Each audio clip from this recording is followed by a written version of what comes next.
Les entretiens des patriotes, bonjour à tous, heureux de vous retrouver. Barbouzerie contre Charles Aloncle, une vengeance de Xavier Niel, Mathieu Pigasse, candidat PS et milliardaire. Avant de traiter ces informations et beaucoup d'autres, vous connaissez la coutume sur cette chaîne, je commence toujours mon entretien par remercier ceux qui m'ont permis justement de le produire car ils m'ont financé à l'aide des merci rémunérateurs. Et aujourd'hui sont à l'honneur des fidèles parmi les fidèles, Stini Karls, Clara Bell, Philippe Bohen, Marie et Patrick.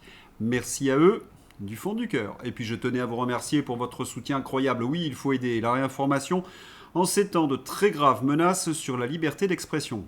Comment faire? Eh bien, c'est simple, il suffit de lever le petit pouce, diffuser sur d'autres réseaux sociaux, écrire de gentils messages et surtout, n'oubliez pas d'activer votre cloche notification. Merci à tous. Petit rappel de la barbouzerie contre Charles Aloncle. Vous vous rappelez du rapport sur le sévice public de Charles Aloncle, le député UDR, mettait en lumière la mauvaise gestion de Delphine Ernotte, l'entre-soi, que dis-je, la privatisation par le Parti Socialiste, les contrats opaques, etc., etc. Certains y ont laissé des plumes, pas seulement Delphine Ernotte. Il faut nommer Nagui, Pigasse et Xavier Niel. La réponse de ces gens peu recommandables dans Paris Match, une paparazzade. Le reportage photo fielleux de Paris Match suggérait que l'attaché de presse de Charles Aloncle était sa compagne. C'est interdit par la loi. Aussitôt, Braun-Pivet saisissait le déontologue de l'Assemblée nationale. La presse annonçait dans la foulée que Charles Aloncle risquait la prison et de fortes amendes. Le déontologue de l'Assemblée nationale rendit son verdict. Charles Aloncle n'avait commis aucun délit. C'était bien une barbouzerie. Grande question, qui était derrière ce complot contre le député UDR? Comme Yael Braun-Pivet était entré dans la danse, tout le monde savait. Et confirmation. Alerte info, selon Mediapart, Xavier Niel aurait fait circuler avant publication les photos visant le député Charles Aloncle et son assistante parlementaire. Le média révèle aussi qu'il aurait injecté 3,7 millions d'euros pour éponger les dettes de Best Image, l'agence de Mimi Marchand, très proche du couple Macron. Bon, Mimi Marchand, Xavier Niel, c'est du réchauffé, j'en ai parlé très souvent l'année dernière, j'évoquais ce rachat de Best Image par Xavier Niel. Qu'est-ce qui intéressait Xavier Niel dans Best Image? Eh bien, tous les clichés compromettants que Mimi Marchand conservait au chaud. Voilà, il met la main sur des photos qui pourraient embêter bien des célébrités et des hommes politiques. Autre rappel, Mimi Marchand a rencontré Xavier Niel, ou cela en prison. Mimi Marchand, c'est une figure du grand banditisme. Quant à Xavier Niel, il était en prison parce qu'il était accusé de proxénétisme. La Macronie, c'est une mafia. Mais revenons au complot. Barbouzerie de Niel confirmée contre Charles Aloncle.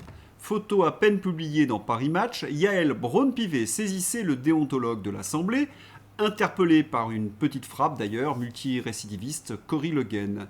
Rappelez-vous mon entretien à ce sujet, mais certainement prévenu par Xavier Niel bien auparavant.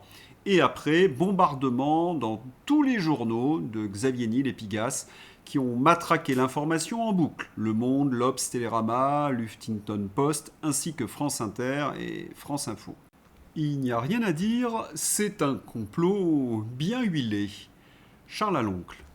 Matraque dans Paris jusqu'à la porte de mon domicile, puis la diffusion illégale de photos portant atteinte à ma vie privée aurait donc été organisée, financée et relayée par Xavier Niel. De quel droit un milliardaire, mécontent d'avoir eu à rendre des comptes, peut-il, en toute impunité, utiliser ses moyens financiers et médiatiques pour intimider, surveiller, salir un parlementaire français dont le seul tort est d'avoir enquêté sur ses contrats passés avec le sévice public?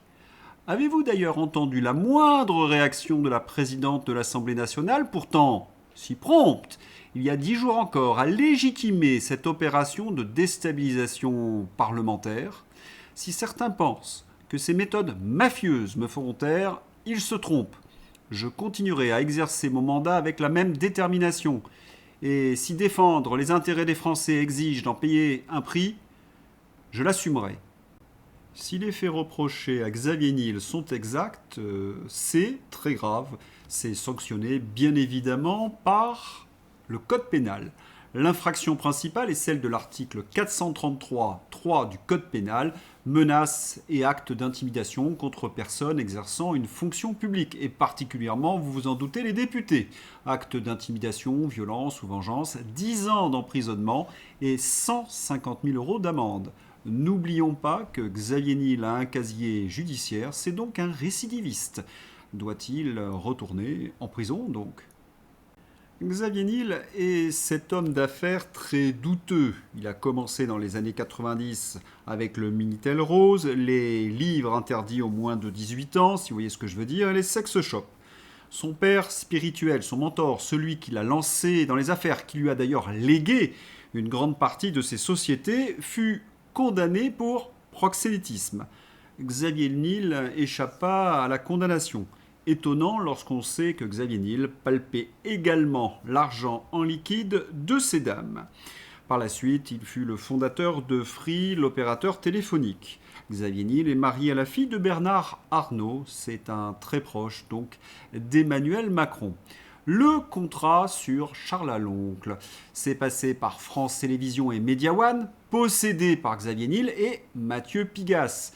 Xavier Niel a fait remonter à Bernard Arnault, son beau-père qui possède Paris Match et qui a flingué Charles Aloncle. L'affaire est gravissime. Un scandale d'État, le sévice public, la présidente de l'Assemblée nationale, les médias en général ont trempé dans ce contrat mafieux. Alors Yaël Braun-Pivet, on agit ? Madame Yaël Braun-Pivet, présidente de l'Assemblée nationale, cautionnez-vous les pratiques de monsieur Xavier Niel ? Je pense qu'il est de votre devoir de réagir. Peu que vous sachiez où sont vos devoirs, bien entendu. Mais la justice en Macronie, on sait à quoi s'en tenir. Imaginez, c'est Gérald Darmanin, le garde des Sceaux. On y reviendra dans quelques minutes avec l'affaire Liana. Et s'il fallait une autre preuve de la collusion du PS macronard avec le sévice public, regardez cette photo de quelle époque ? On a l'impression d'une illustration du rapport de Charles Aloncle. Vous avez sur le même plan Roland Lescure, ministre macronard de l'économie, Mathieu Pigasse, milliardaire socialiste, et Nagui, et le tout interviewé par Léa Salamé, Madame Gluglu. Plus entre soi que ça, tu meurs. Et si vous croyez que vous avez tout vu, vous vous trompez. Regardez cette scène stupéfiante. Pour être le 41e, il faut apporter quelque chose. Qu'est-ce que vous apportez de plus ? Je peux répondre. Hein. L'expérience, la crédibilité, la compétence, cette gauche crue. Et les candidats Mathieu Pigasse annonce sa candidature. La compagne de son concurrent Raphaël Gluglu ne tient plus sur sa chaise et se lève. France TV fait applaudir le public lobotomisé. Un samedi soir sur le service public. Quand Charles Aloncle dénonçait à bas mots que France Télévisions était l'annexe du Parti Socialiste, cela criait au complot sur France Inter. Eh bien, on a quand même la confirmation. Léa Salamé lance la campagne de Mathieu Pigasse, parce que vous le savez, Gluglu est complètement cramé. Et le public, bien évidemment, sélectionné. Même la Corée du Nord faisait des mises en scène moins voyantes. Franche reporte. Chronique de l'entre-soi sur le plateau de Quelle époque du 6 juin 2026, présenté et coproduit par Léa Salamé, la fille de M. Soros Liban, étaient réunis Roland Lescure, Mathieu Pigasse, Hall et Nagui. Roland Lescure est le demi-frère de Pierre Lescure. Pierre Lescure travaille sur 2 programmes du service public liés à Media One, C'est à vous, produit par Troisième Œil Productions, Media One et Beaugest, produit par Black Dynamite, groupe Media One. Or, Media One a été confondé par Mathieu Pigasse et en partenariat avec Xavier Niel. Nagui, autre invité, est lui aussi animateur, producteur historique du service public via Air Production, Banjé, etc. Enfin, Léa Salamé est la compagne de Raphaël Gluglu, tandis que Mathieu Pigasse intervient lui-même dans le jeu politique de la gauche pour 2027, où il croise Gluglu. Il faut savoir que Mathieu Pigasse était le banquier de François Hollande. Parfois on se pince, et dans ce plateau très décontracté, on oublie que ces gens ne sont pas très recommandables. Nagui devrait être poursuivi par la justice, car il a menti, il a refusé de fournir ses contrats devant une commission parlementaire. C'est un délit. Quant à Roland Lescure, il est ministre de l'économie d'Emmanuel Macron. C'est mensonge, propagande, mensonge. Quant à Mathieu Pigasse-Hall, c'est le milliardaire socialiste, l'ami des dictateurs africains. Affreux, sale et méchant. Et c'est nous qui finançons. Pour avoir une idée exacte de la méchanceté de ces gens, le compte de mon ami Fred Le Gaulois a été suspendu pour droit d'auteur par France Télévisions. Ce n'est vraiment pas acceptable. Ce compte existe depuis des années et a toujours fait un travail remarquable. J'espère que l'ami Fred retrouvera rapidement son compte. Mais vous savez ce qui me révolte ? France Télévisions, c'est du service public. C'est financé par qui ? Par les Français, par les impôts des Français. C'est à nous, en somme, pas au Parti socialiste. Et la direction de France Télévisions nous demande des droits d'auteur, mais c'est ignoble. Et attendez, ce service public bat, en ce début juin, des records d'abjection et de bassesse, notamment avec ce reportage digne, une fois de plus, de la Corée du Nord. Qui est à l'origine de la théorie du complot selon laquelle Bribri serait né homme, la fabrique du mensonge, Bribri, l'ombre de la rumeur. Une enquête à retrouver ce soir à 21h10 sur France 5 et France Télévisions. Il faut répondre de suite à cette question. La fabrique du mensonge. Ils sont bien placés pour en parler à France Télévisions. La rumeur est née à cause de ces journalistes aux ordres du service public et les autres. Parce qu'en 2016 et 2017, ils ont raconté n'importe quoi sur le couple Macron. À grands coups de scoop frelatés, le Mozart de la finance, le couple glamour et autres, Jupiter et maître des horloges. Et ils finissent par reconnaître certaines choses sur France Info. Si on démolit Brigitte, naturellement on démolit Macron. Un documentaire démonte la rumeur affirmant que Latrogneux est né homme. Alexis Poulain y va de son compliment très ironique, vous vous en doutez. Ah, ce sens du timing. La presse de cour qui sort un énième documentaire à la gloire de notre lumineuse première dame. Aucun factieux complotiste n'enlèvera jamais le bonheur que nous apporte au quotidien le couple merveilleux formé par ces deux êtres exceptionnels que sont Bribri et Le Poudré. Heureusement qu'ils tiennent bon dans toutes les tempêtes et savent montrer au monde entier que l'amour triomphe toujours avec cette classe et ce style français qui éblouit la planète entière. Que dis-je ? La galaxie ! Allez, derrière la propagande, la réalité. Oui, je sais, c'est beaucoup moins romantique. Alexis Poulain a parlé du sens du timing. Le sens du timing, vous avez compris, c'est l'affaire Liana. Ce fameux laxisme judiciaire envers des criminels sur enfants. Comment l'expliquer, ce laxisme ? Une intervenante tente une hypothèse sur BFM TV. Pardon, on va pas. C'est-à-dire, qu'est-ce que vous voulez dire très exactement ? Je veux dire qu'un prof, et c'est depuis tout le temps, la majorité sexuelle quand une personne a autorité, c'est 18 ans, et qu'un prof qui séduit son... Bon, alors c'est un autre sujet. Non, parce que ça envoie un message d'impunité. Là, c'était une autre époque aussi. Oui, BFM TV ne censure pas les faits, elle les sélectionne avec soin. Quand une experte en criminalité sur enfants effleure l'origine du couple Macron, le couperet tombe immédiatement. C'est pas faux, mais j'y vois surtout une grosse panique à BFM. La censure en direct, ça fait mauvais genre, comme dirait Bribri.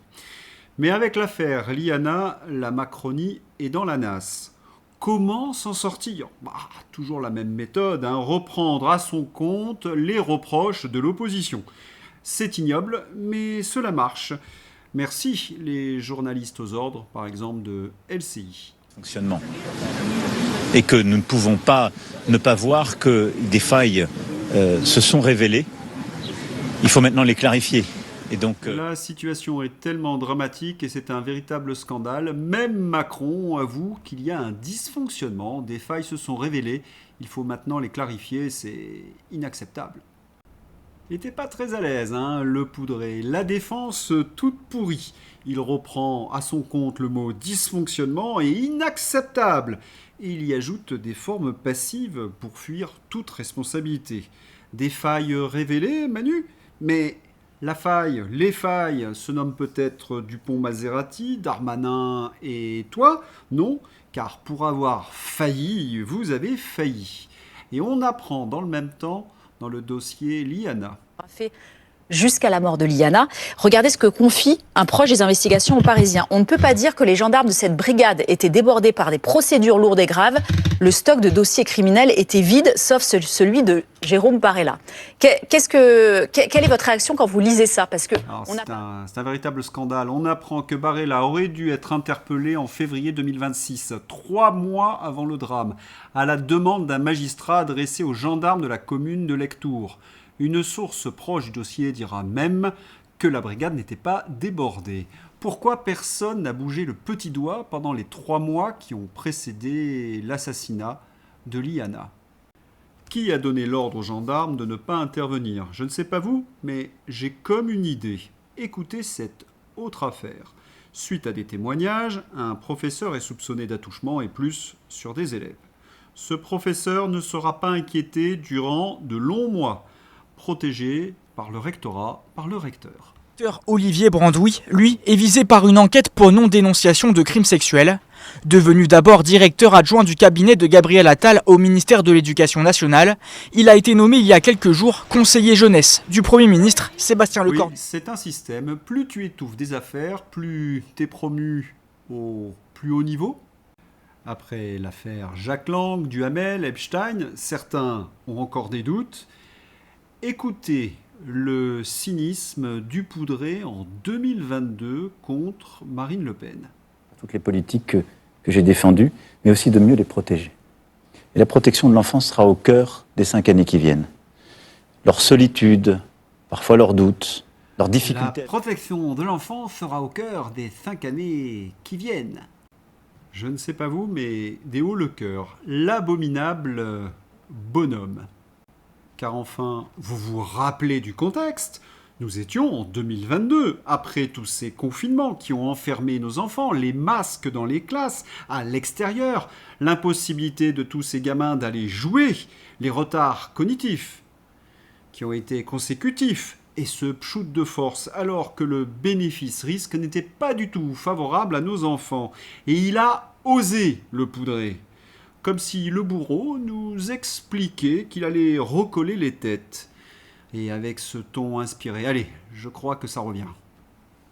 Alexis Poulain, la protection de l'enfant sera au cœur des 5 années qui viennent.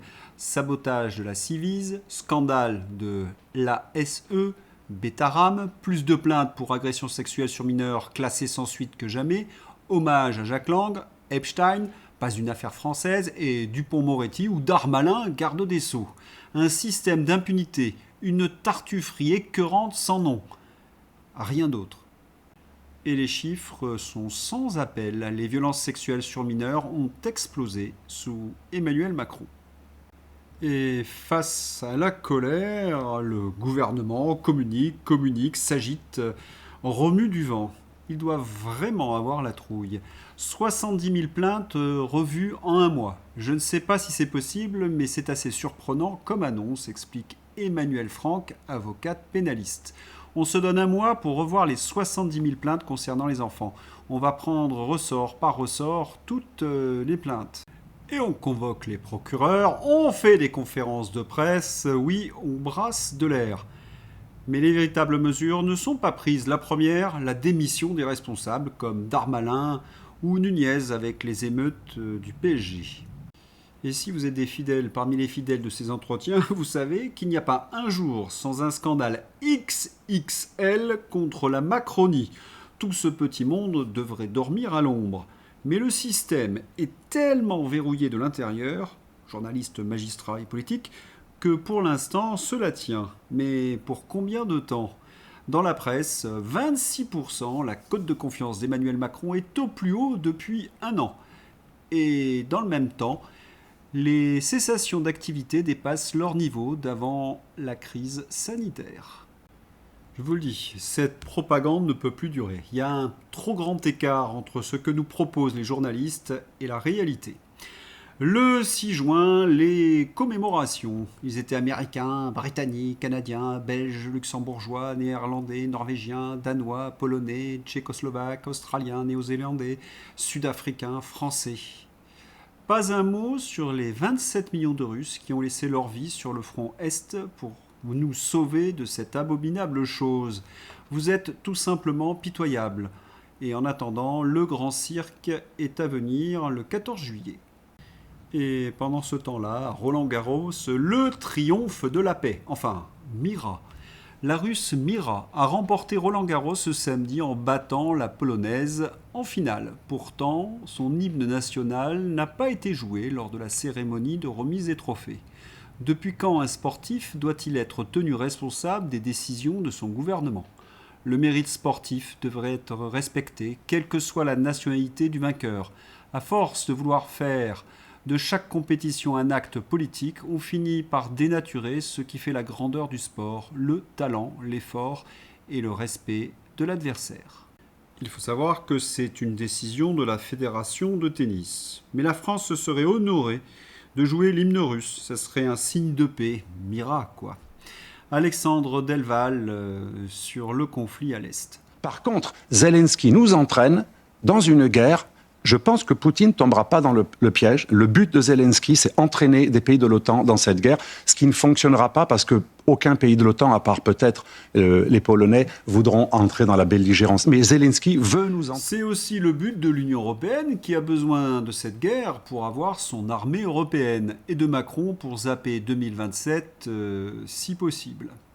Il y a comme des lois sur ces conflits. Dès qu'on espère la paix, tout de suite derrière, nous avons des actes de guerre.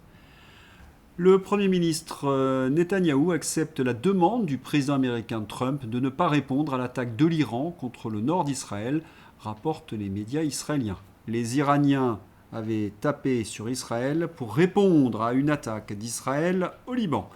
Et 2 heures après, guerre au Moyen-Orient, l'armée israélienne annonce avoir frappé des cibles militaires en Iran. Pas de commentaires. Allez, c'est l'heure d'ouvrir la page fantasy avec nos zombies préférés. Une petite pensée pour le calvaire que vont endurer Édouard Philippe et Gabriel Attal lors des 10 prochains mois. Ils ne proposent strictement rien, n'ont pas de colonne vertébrale idéologique, mis à part la défense du statu quo et de l'européisme. Ils vont quand même devoir faire semblant d'être des hommes de conviction 24 heures sur 24 en enchaînant les phrases les plus creuses avec un air faussement habité. Les limites du brainstorming vont devoir être repoussées chaque semaine à mesure que la tension va monter. On pense à vous les amis. Arrêtez de vous faire du mal et lâchez l'affaire. Ce sera le mieux pour tout le monde. Une enquête paranormale. Hude de la Putassière. Les amis, mon buraliste a reçu le nouveau numéro d'Enquête paranormale. Soirée et frissons en perspective. Sacrifice des pauvres sur l'autel du profit, culte à Big Brother et rituel d'allégeance à la sorcière de Bruxelles. Paranormal, Caroline, la poupée maléfique.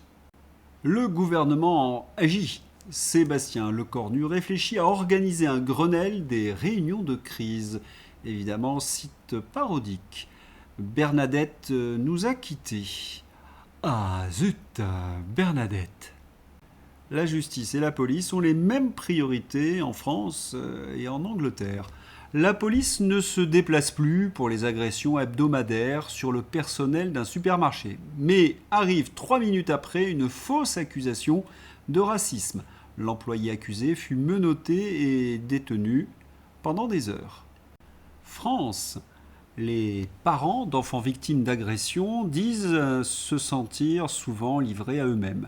Pour leur venir en aide, le gouvernement lance la collection de manuels pédagogiques « J'explique à mon enfant » disponible dès lundi. J'explique à mon enfant, tu as été agressé et la justice française ne fera rien. Allez, une dernière. Antivax, personne qui constate que le pchout n'est pas très efficace. Complotiste, personne qui constate qu'il y a des failles dans le récit officiel, dont celui sur les pchouts. Fact-checker, personne payée pour faire semblant de ne pas comprendre ce que je viens de dire.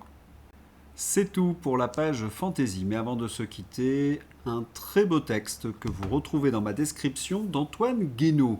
6 juin, libération ou mise sous tutelle?